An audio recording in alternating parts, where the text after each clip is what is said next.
Hi. So, as Annie said, this was coming in the context of why it says established 1725 on our door. And it's something I'd always wanted to look into.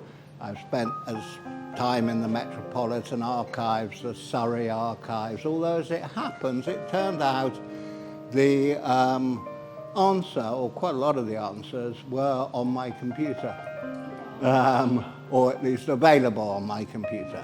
So, all right. So let's kick off. So the one thing I can absolutely tell you is that Barnes Bowling Club was not founded in 1725. It was founded in 1889. Now, most of these clippings that I'm going to show you are from the Herald, which became at some point the Richmond Herald, and in Barnes it was the Barnes Herald. And they are from the British Newspaper Archive. And they are available to people who have a subscription, which I do because I do a lot of genealogy. So, what it says here, and I gather, is the first annual dinner of the Barnes Bowling Club took place at the Sun Inn, Barnes Green, on Wednesday. And this was, as I say, this was October 1889. And it is clear that the club was new because it says, although it has only been in existence for 1 year, presumably that season, it has had a most successful career, and he, Mr. Haynes, also referred to the pleasant and admirable grounds which the club had secured at the Sun Inn, and which had proved a good acquisition. So, also, we know that the green was there before the club. How long we will come back to. Why was it founded then? I mean, as I say, the green was there. Why did they found the club at that point? There was a Victorian craze for sporting clubs around the same time. Many of you will know that the FA was the secretary of the Football Association, lived in Barnes, and the Barnes Club was one of the founder members of the FA. And so the green was there before. As to why the club was founded at that time, I think we can speculate, or I can speculate about that. Now, this is Joseph Seal, who was the first president and effectively the founder of the club. He was, if you remember Seals the butcher in the High Street, he was the man who, the original Seal. Now, he was born in Northampton and he moved to London. Well, he was living here by early 1870s. He was a butcher. And he married Maria Wagnall, who was the daughter of Charles Wagnall, who was a butcher in the High Street. So probably that was where he worked. And in 1877, his father-in-law became the landlord of the Sun. And he took over the butchers. And it stayed in the family until Bob, whoever, I can't remember his surname. Bob the Butcher. Bob the Butcher, exactly. Bought it after the Second World War. Now, so obviously I imagine that he and his father-in-law and their mates were playing bowls behind the Sun, on the Sun Inn Green. It was a facility, think of it like a pool table. You know, it was something that drew people into the pub, and I think you paid a penny a game. Although probably if you were the son-in-law of the landlord, you probably didn't. Anyway, Charles Wagnall, his father-in-law, died in 1882, and the son was taken over by someone called Christopher Pike, who can't find very much about him. But, you know, change of landlords, all that sort of thing. Now, he left in 1888, and the pub was taken over by someone called Alexander Jackson. And it may well be that's why they decided to make a club and take exclusive possession of the green. That maybe under the Pike regime, perhaps they'd had to pay, or they hadn't had as much access to the green as they wanted, or something like that.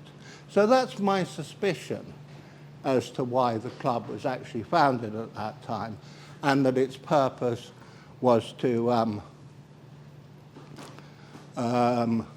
give them good rights to the green.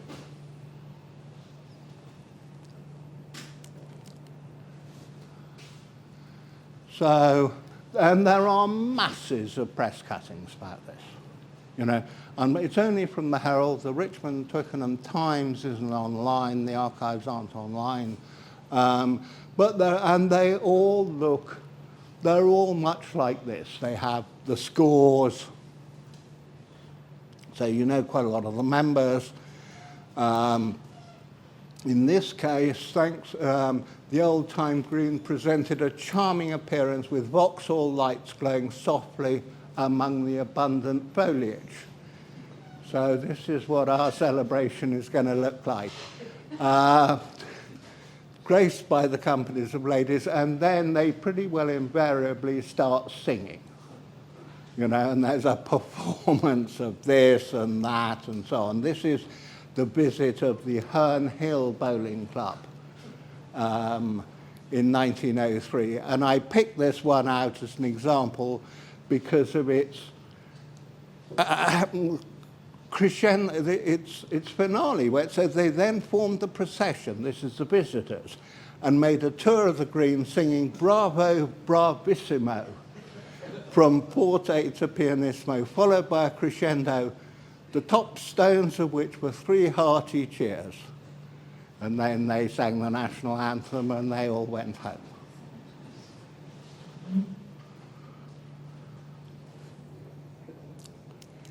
So there's lots of that stuff. I picked out a couple of things which are a little bit more interesting from 1915. Obviously, we're very proud of the bias on our woods. I won't go into why the 7s and the 13s, but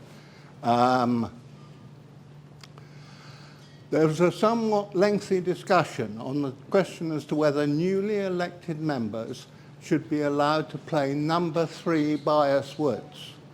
So number 3 are standard crown green, Jeff? Yeah. Standard crown green woods. They're pretty straight. Eventually it was agreed that no new member should be allowed to bowl any bowl under 7, and no member whatsoever should be allowed to play in any handicap with woods less than 7. So people obviously had their own woods. They already had their own woods, some of which would have been a mere 3. But that they were settling on the idea of a standardization of it, and so they were trying to stop new members playing with these rather straight woods. There's a reference here in a dinner about the curly variety, laughter and applause. And there's also, again, I think connected to the bias, a mention here of competition with private woods and competition with club woods. So at that time, there were at least 2 competitions. So the club woods, presumably, those were all 7s, which, by the way, I believe are roughly equivalent to our 12s. But that is another day, I think. So just, so rather than, I mean, you could go through this, you can go through the early members of the committee, their tradespeople, clerks, occasional, there's, occasional other things. But I thought, just as an illustration, we might consider some of the early presidents. So Joseph Seal, there he is. He was to set it up. He was president until 1912. I think that's when he died. And he was replaced by this man here, George Cave, who at that time was the local MP. And he appears quite regularly in the dinners. He comes to the dinners presumably to glad hand his constituents. And he always says how much he loves the game of bowls and really hopes that next year he might be able to play some. But he never does. Anyway, he became Lord Chancellor in the 1920s. Roy Jenkins, remember him? He described him as the least distinguished Lord Chancellor of the early 20th century. He was then replaced by Clifford Edgar, that's him. He was the local MP as well. Not a lot known. And then after that, they stopped this idea of getting local bigwigs. And they start just having members of the club. So there's Frank Bristow, who lived in Nassau Road. He married the landlord of the Sun. And he was a legal clerk. Thomas Grills was the local lavatory inspector. That's what it says. That's what it says on the census. So he had to deal with all the crap in Barnes. And after he was pretty old, actually. He died almost immediately. And replaced Arthur Dean, who was insurance broker's class. He lived in Priory Gardens. Thomas Grills lived on the Terrace, 28. And then Charles Hansley, who was there for quite a long time, he lived in Coval Road in Sheen. RTC Harding I can't find anything about. And then Charles Owen, who was landlord of the Sun, and he was president in the years 51. Anyway, so that's just a flavour of what you can find there. I've downloaded as much of the start of these press cuttings as I can find, and they're not always very interesting. But I've printed off 3 copies. So I've got one. I put one in the clubhouse. This one's for Annie. Oh, thank you. So please don't forget it. Okay, so now, of course, Barnes has a rich tradition, as they say, of bowling in Barnes. Here is a picture of Barnes and some of the clubs there. There was the Boileau Arms Bowling Club. That's a map of where they are. I've included Putney Common. So Boileau Arms, the green certainly existed by 1866, and some people say it was much older than that. The club was founded in 1882-ish. Green was in execrable condition, was more like a ploughed field. There's a lot of complaints. You think we have complaints. There are so many complaints about this green. Eventually, they're closed. The pub finds something better to do with it. There's the East Sheen and Mortlake Bowling Club, if I could manage to get the spelling correctly. And they are the one that was based at the Hare and Hounds in Sheen, and they were the ones that played the same game as us. All the others, not so sure about Boileau, but all the others played lawn bowls. Originally, they played on Mortlake Green. and there's a record of Barnes playing them, and they used to have their dinners in the Mortlake Hotel, which is the curved building, which is now part of the old brewery. It's the curved building that you go round on your way down to Chalkers Corner. And they played, obviously, the same game, so they were annual games, home and away, with them from, I think, 1932. There was the Sherman Trophy, which is now the Almanza Trophy, and that has all the records of it. And there's also the Walker Cup, which was presented in 1935 by Sir Ian Walker, who was a famous polo player at Ranelagh Club and Hurlingham Club.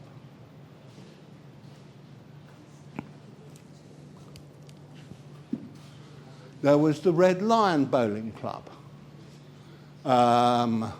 from about 1890 to 1933. Again, all these clubs, this is all from the local papers. Their dinners are recorded, many of their results are recorded. They were obviously, the green was closed in 1932, because in 1933 it says a team later but Red Lion. Now, as I say, in 1907, the Yorkshire Evening News said that the green behind the Red Lion was 172 years old, which would be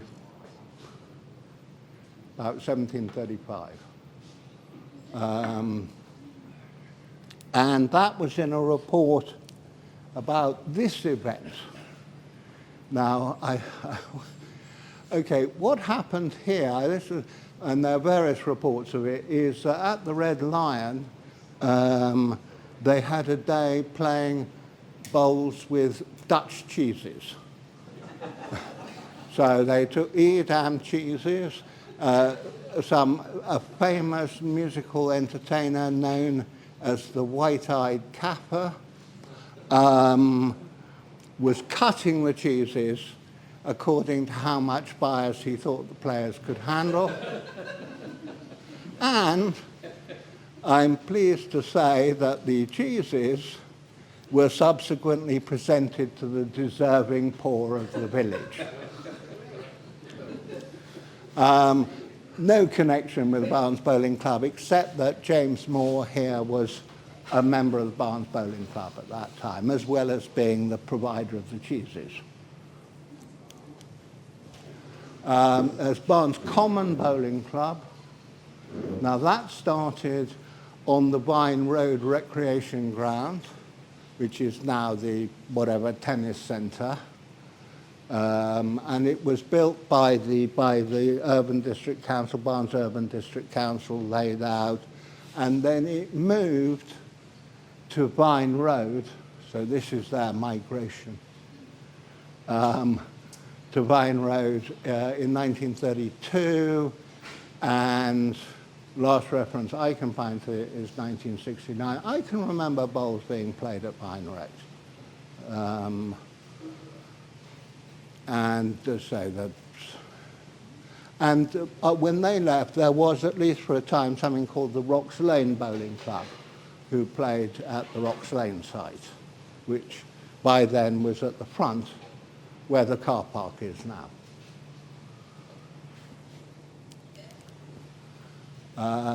Lonsdale Bowling Club.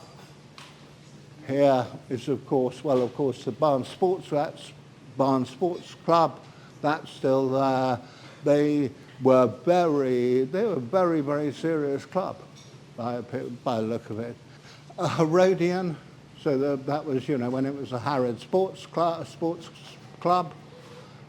They had a bowling club there, and they competed in a sort of thing where the 6 clubs in Barnes, which didn't include the Barnes Bowling Club, put up their champions in a sort of fight to the death.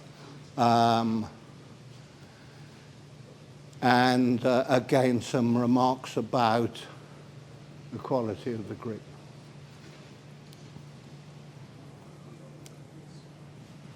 Watney's almost out of the district here.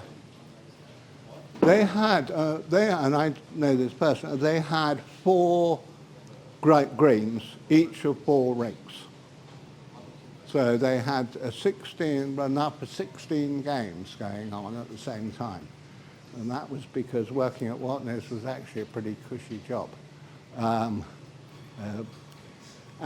they were there until the 1970s. Putney Town, that's still there, originally called Putney Common Bowling Club.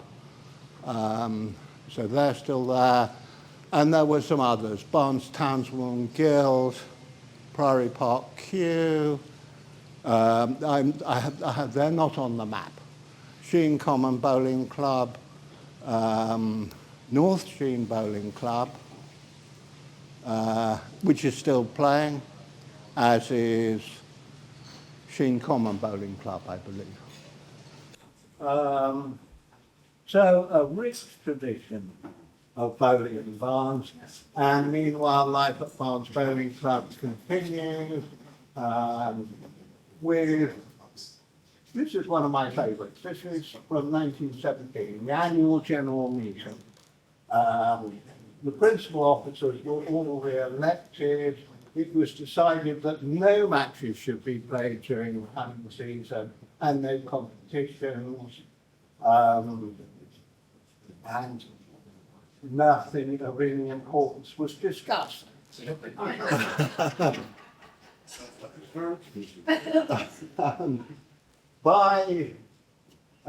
Here, this is a list of the results from 1913, and clearly this is a little bit like the Mansa, because you have here the number of games people played and their average score, which someone would have worked out without the benefit of a pocket calculator.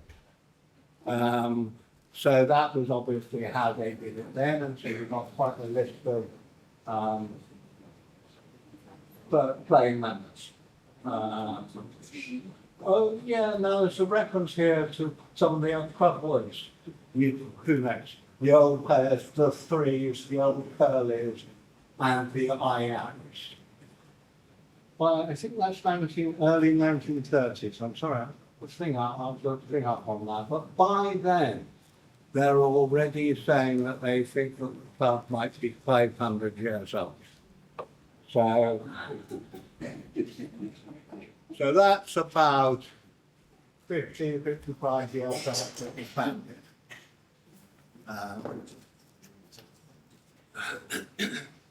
And there are pictures, not very many obviously, but that is the annual dinner in the clubhouse. It's the pavilion was new, or it had just been re-outfitted in 1937. So what better place to have the dinner?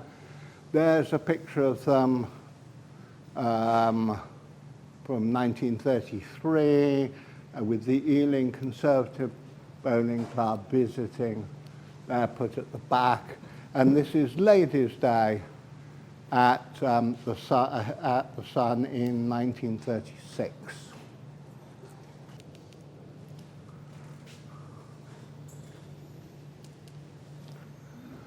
Right, now, when I was searching for all this stuff, you can imagine it's quite hard to avoid picking up stuff that's about cricket. However carefully you kind of use your kind of excludes and so on. So this is something I just happened to come across from 1873.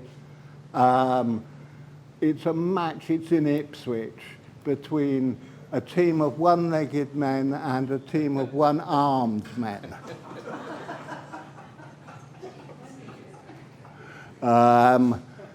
The one-legged men won quite comfortably. The one-armed men, it's not the only one of these. One of the reports said the one-armed men do have a bit of problem with the batting. So, and going on into the 1950s. This is from Romany Bain, who wrote some memoirs of the BBC. Quote, "We felt we were special belonging to the club. We had nothing to do with the people drinking in the pub. On club night, we sat on deck chairs and baked potatoes in a brazier." Anyway, so it goes on. In 1972, the then committee or members were concerned about the future of the club and what security they had. And they obviously wanted to discover, find that the green was, or the club was of ancient formation. And they appointed Huggett and Lewis to look into the history of the club, at the end of which they did a lot of work. A lot of this has been done before. They suggested that the green might date from 1806 and predate the Sun becoming a pub. Now, both of those are incorrect. Sun was a pub long before that. But that was, they were, as I say, they were thinking about the history of the green and therefore its kind of value as a community asset. And that might affect what happens next. Oh, by the way, this is the last clipping, which is from something different. This reference is 1976. Someone has picked out some of the members there, who they are. This is just before they played the Chelsea Pensioners, and they were just going to go and play the Beefeaters in the Tower of London, which is a occasion I've certainly heard of. As it says there, the club goes back at least 200 years. That's 1976. So as I say, the club was founded as a club in 1889. The green was there. Now, how long was that used for bowling? And how old is the tradition of bowling in Barnes, to which we are the last surviving inheritors? There are no other bowling clubs in SW13.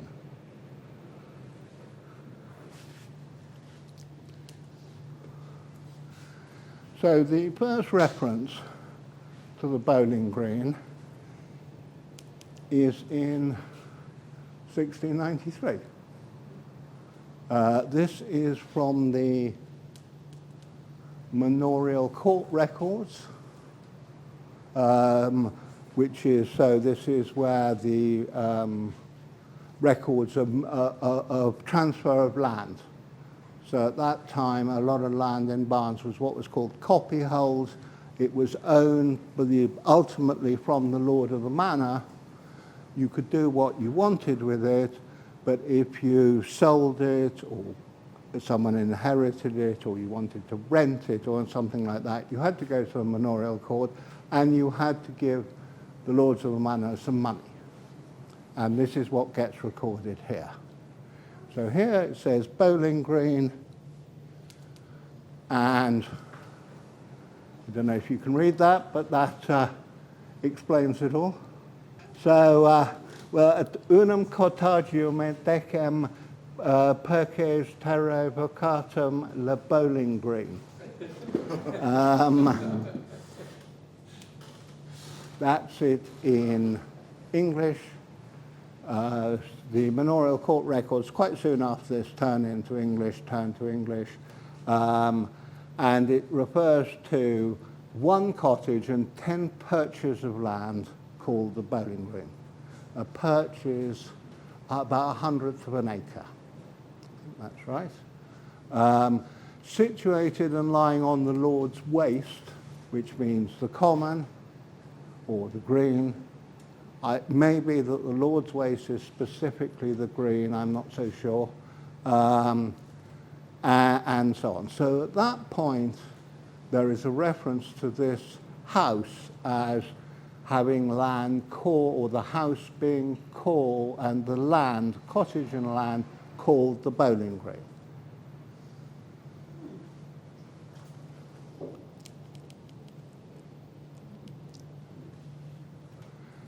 And if you go through the manorial court records, and they're not very interesting, it was transferred multiple times. And in each, so 1739, 73, 74, 75, 78, eventually it became, in 1775 it became the school, the village school, which is now the day centre on the green.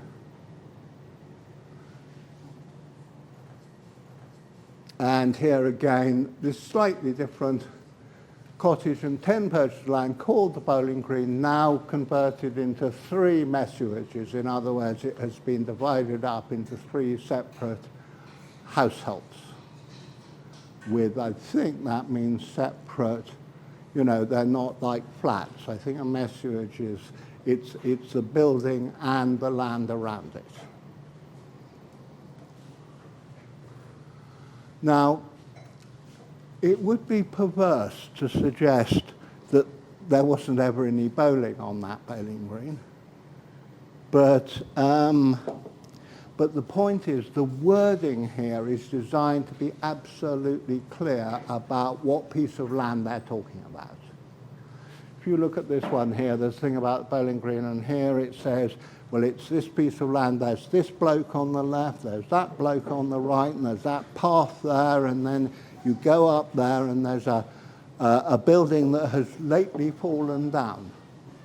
It says this like for 100 years. So, you know, the purpose of it is to identify the land.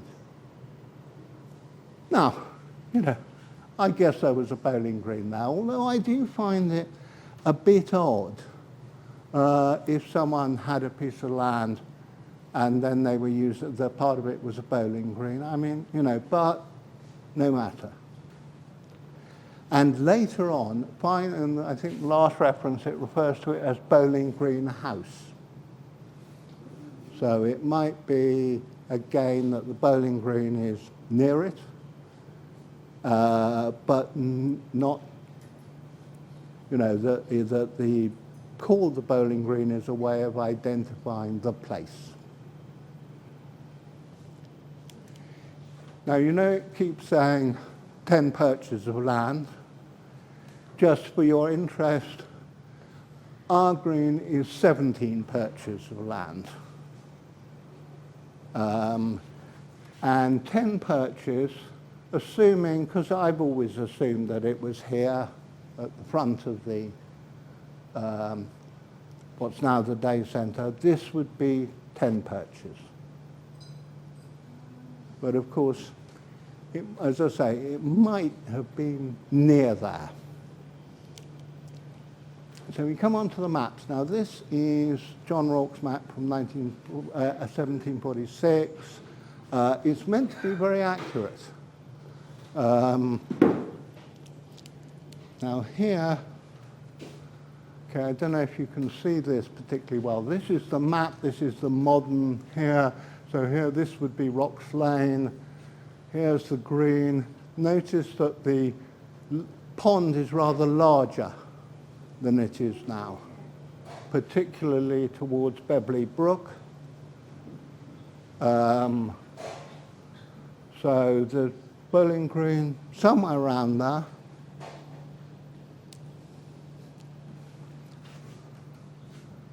And if we zoom in, so this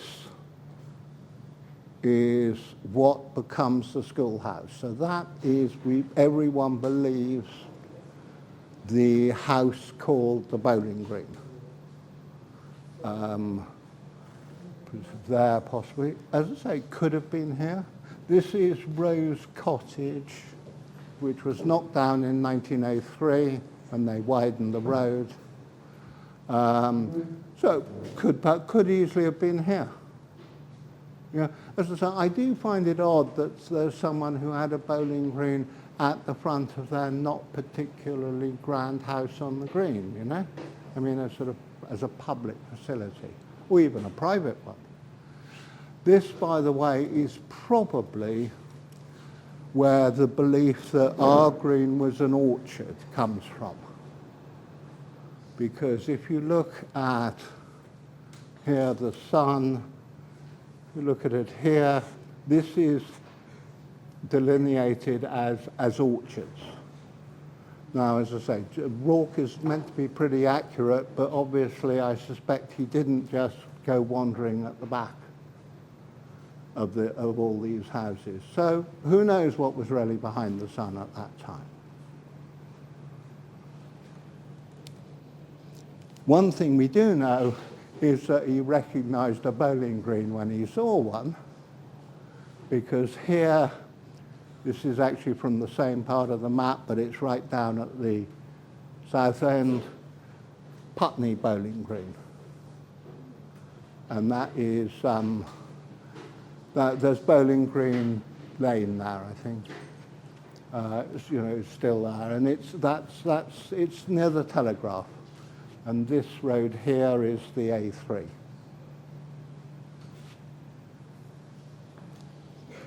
Right, now, 1837, on the other hand, this is the tithe map of Barnes.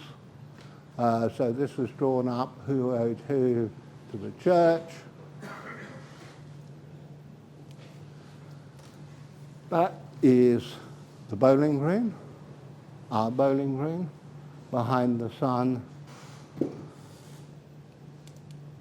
And it was owned by a Miss Mary Waring, who was the daughter of a brewer. And the person in occupation at that time was someone called Mayfield. There's the sun, there's the bowling green, there's the sun, and when you get into the entries, so this is 1837, sun in, outbuildings, blah-de-blah, sorry, and bowling green. So 1837, bowling greens there behind the sun, definitely.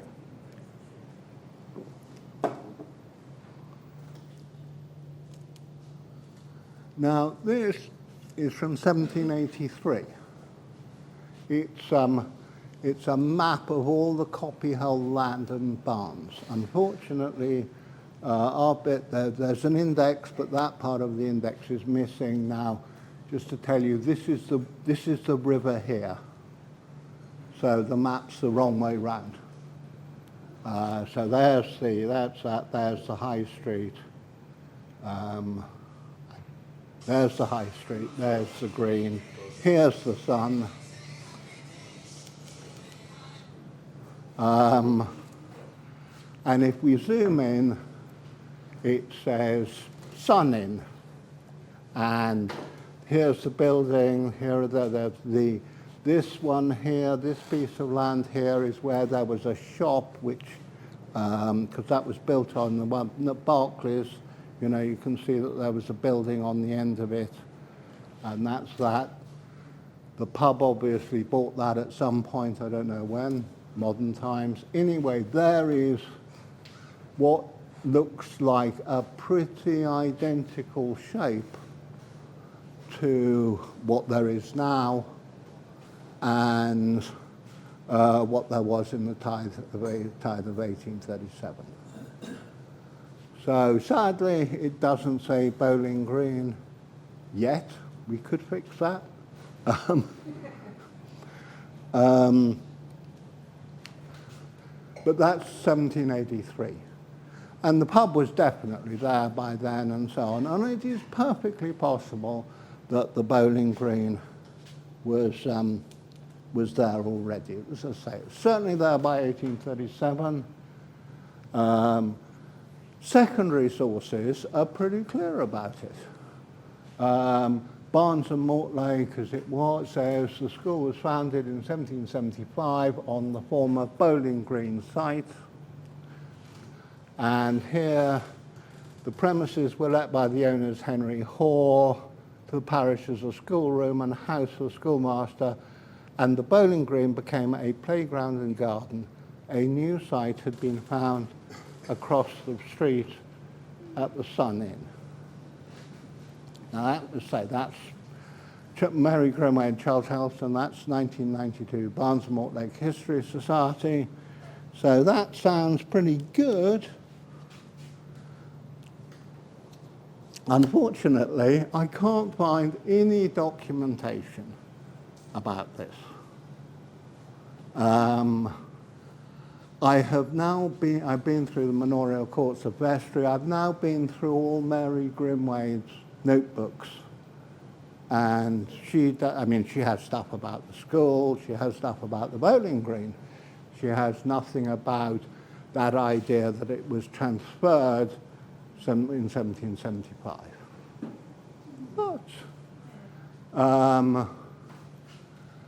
And we searched someone very kindly searched the Hall Bank archives, so the man who owned that side, the Hawes Bank, they've searched their archives without finding anything. We've spoken to Maisie Brown, who is a key figure in the Barnes Mortlake History Society. Wrote this here, Barnes Mortlake Pass. She's quite old, but she doesn't have any suggestions as to where this may have come from. I think it probably came from someone in the Bowls Club, and that they told them that, but I don't know.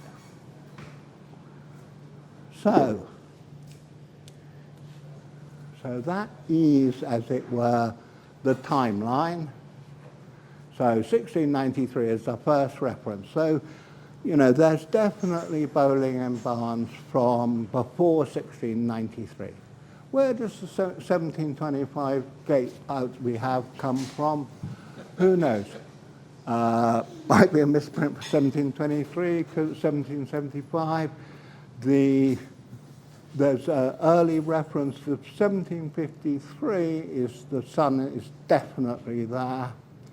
And as I say, 1775 is a critical date when, if you believe the secondary sources, the green actually moved from the green to behind the sun.